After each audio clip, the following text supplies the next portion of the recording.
Great day, Revivers. I wanted to come to you and also talk to you about washing your watermelons. A lot of people with bigger fruits like cantaloupes and pineapples and different things like that, they don't wash them. But let me tell you something. This actual fruit, right, was in the store. You don't know who was touching it, why they were touching it, what they did with their hands before they touched it, what they touched before they touched it. And so they touched this. So you bring it home, you put it on the counter, and you just cut it up. Now you're taking that knife and you cutting it up. Now it's liquid juices inside here. So whatever you touching on the outside is serrating and going down into the watermelon. And now you have contaminated your watermelon. I do this anytime I get any type of fruit.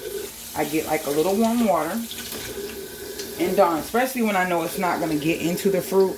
And I just wipe it off really well. I wipe it off really good, like I'm washing something. I wash it really good. Because of COVID, and not just that, just some people are disgusting. Even when COVID goes away and we get back to our regular life, because we will, so think positive. Yeah, I like to wipe them off really well, all right? So I rinse them really good with some like cool water.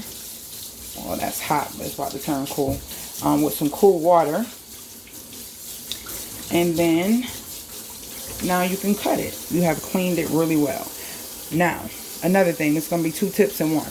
If you want to know how to pick a good watermelon, make sure you see a watermelon with a nice yellow spot like this. Some people try to refrain from buying them when they see that. But to be honest with you, that is a good sign that this is a nice sweet watermelon.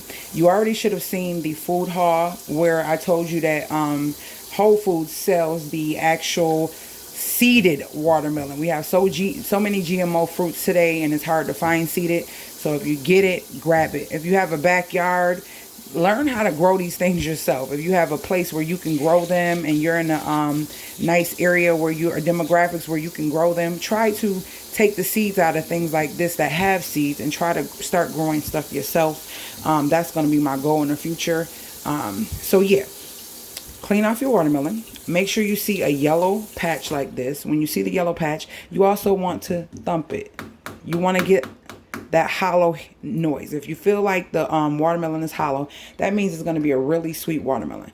So a yellow patch, you want that. That means it has sat and had time to ripen in the watermelon patch. All right.